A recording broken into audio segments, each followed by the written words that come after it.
Assalamualaikum kepada Puan Rashiha. Ini adalah tugasan nutrisi dan kesihatan. Kod subjek adalah BHS 1032.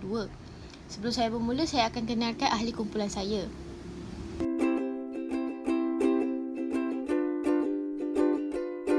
Ahli kumpulan saya terdiri daripada 4 orang, iaitu saya sendiri, Syasha Nur Atirah binti Mustafa Elias Muhammad Faisal daripada J10, Wan Amalia Aisyah binti Wan Muhammad Zailani daripada J10, Rabiatul Atirah binti Mat Zainurizan daripada J11, dan akhir sekali Ahmad Ifah Arif bin Juazli daripada J9.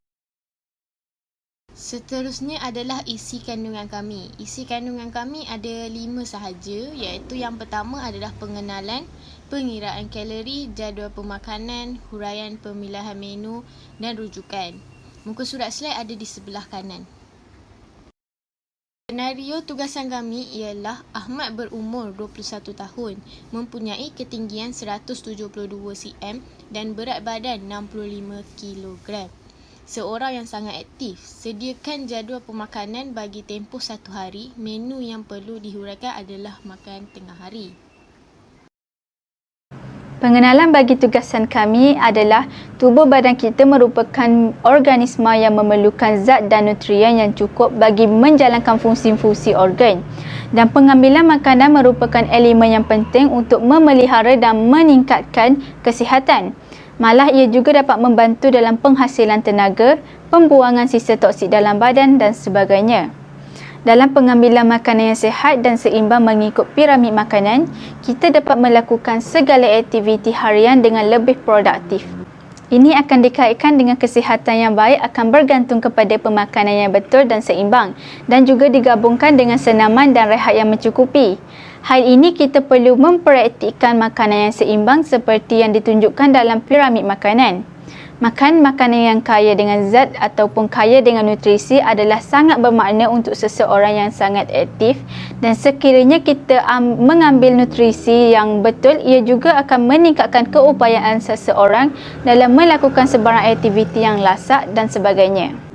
Dengan ini, makanan yang seimbang perlu mengandungi nutrien seperti karbohidrat, protein, lemak, vitamin dan garam galian pada kadar yang betul, dan sekiranya kita kekurangan nutrien akan menyebabkan berlakunya malnutrisi. Dan selanjutnya, ia juga akan dapat membantu dalam mengurangkan risiko penyakit kronik, contohnya sakit jantung, penyakit kencing manis, strok dan sebagainya. Bukan itu sahaja, kita juga dapat mengurangkan faktor risiko utama untuk penyakit kronik seperti kegemukan, tekanan darah tinggi dan kolesterol dalam darah.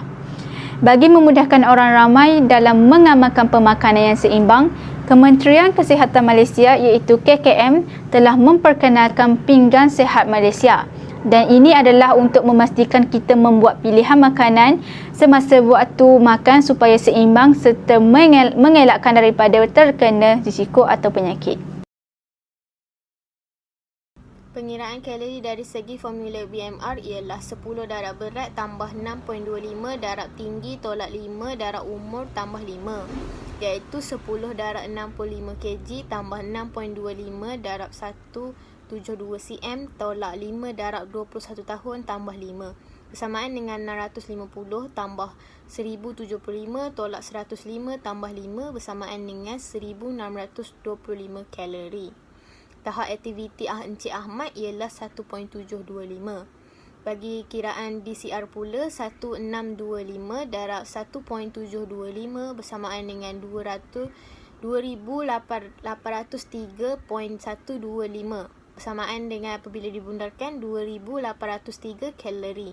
Untuk pengiraan DCI pula, formula BMI ialah berat bahagi tinggi dalam bentuk meter darab tinggi dalam bentuk meter juga. BMI-nya adalah 65 kg bahagi dengan 1.75 darab 1.75. BMI Encik Ahmad ialah 22, iaitu normal. Untuk jadual pemakanan pagi Encik Ahmad pada pukul 8.30 pagi adalah nasi lemak bersambal bersamaan 1 pinggan iaitu 400 kalori, kari pak 1 biji bersamaan 130 kalori dan teh tarik bersamaan dengan 63 kalori. Jumlah kalori untuk pagi Encik Ahmad ialah 613 kalori. Manakala jadual pemakanan Encik Ahmad pada waktu tengah hari 12.30 PM adalah nasi putih 1 cawan 520 kalori, ayam masak kari 1 ketul 195 kalori, sayur campur 2 sendok bersamaan 70 kalori, jus durian Belanda 1 gelas bersamaan 200 kalori, buah tembikai bersamaan 20 kalori, air kosong bersamaan 0 kalori, dan jumlah untuk kalori pemakanan pada tengah hari ialah 1005 kalori. Untuk jadual minum petang pada pukul 4.30 pula, Cik Ahmad mengambil kek pisang sebanyak 1 potong 97 kalori, kuih ketayak 1 biji sebanyak 140 kalori, kuih lapis 1 keping sebanyak 130 kalori, dan teh o panas 1 cawan sebanyak 20 kalori. Jumlah keseluruhan kalori untuk pada minum petang adalah 387 kalori. Seterusnya jadual pemakanan pada waktu malam, iaitu pada pukul 8 malam. Encik Ahmad mengambil kambing bakar 1 hiris sebanyak 231 kalori, laksana ayam sebanyak 1 pinggan iaitu 230 kalori, agar-agar buah sepotong sebanyak 20 kalori, dan jus anggur 1 gelas 140 kalori. Jumlah untuk kalori pada waktu malam ialah 621 kalori. Jadual minum Cik Ahmad pada pukul 10 malam pula ialah ia mengambil biskut kalsium rumpai laut oat 1 paket sebanyak 110 kalori, dan kacang panjang goreng telur sebanyak 1 sendok iaitu 67 kalori, serta dia mengambil air kosong sebanyak 0 kalori sahaja.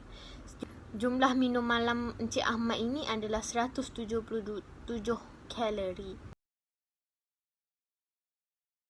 Jumlah kalori Encik Ahmad daripada pagi sampai ke minum malam adalah: pagi 613 kalori tambah tengah hari 1005 kalori tambah petang 387 kalori tambah malam 621 kalori, tambah juga dengan minum malam 177 kalori, bersamaan dengan seluruhannya adalah 2803 kalori. Assalamualaikum warahmatullahi wabarakatuh. Nama saya Ahmad Ifan Aziz Yanju Azli, dan saya daripada kumpulan J9. Saya akan berceritakan tentang pemilihan makanan. Yang pertama ialah nasi, iaitu bahagian karbohidrat. Nasi merupakan sumber utama daripada karbohidrat. Karbohidrat adalah sejenis kelas makanan yang terdiri daripada unsur-unsur karbon, hidrogen dan oksigen. Karbohidrat ialah nutrien yang penting untuk meningkatkan kesihatan kita. Ahmad mengambil nasi putih sebanyak 1 cawan dengan 520 kalori. Yang kedua, ayam, iaitu bahagian protein. Ayam merupakan sumber protein yang diperlukan oleh tubuh badan. Ahmad menulis rekod ayam kari dan nilai kalori dalam ayam kari adalah sebanyak 190 kalori. Dengan adanya protein dalam badan dapat membentuk sel-sel otak Ahmad. Yang ketiga, sayur, bahagian vitamin. Fungsi sayur adalah untuk membekalkan vitamin dalam badan. Ahmad mengambil 2 sendok sayur campur dengan nilai kalori 70 kcal. Sayur juga dapat membina dan membaiki tulang. Selain itu, sayur juga boleh meningkatkan imun dalam badan. Yang keempat, air, iaitu bahagian pelawas dan vitamin.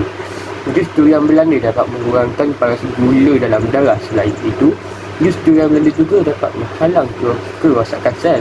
Ahmad mengambil segelas jus durian Belanda dengan nilai kalorinya sebanyak 200 kcal. Yang kelima, air kosong. Ahmad mengambil segelas air kosong untuk seimbangan gula yang berada di dalam badannya, serta pengambilan air mencukupi dapat mengelakkan diri Ahmad daripada dehidrasi. Selain itu, air kosong juga dapat membaiki sistem pencernaan. Sebagai contoh, Ahmad dapat membuang air kecil dan besar dengan baik, malahan dapat melakukan aktiviti dengan efisien, memandangkan Ahmad seorang yang sangat aktif. Yang keenam, buah, iaitu vitamin.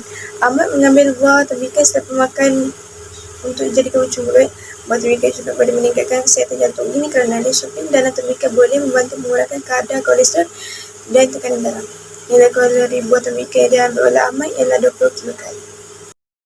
Ini adalah rujukan daripada kumpulan kami. Sekian sahaja daripada kumpulan kami. Terima kasih.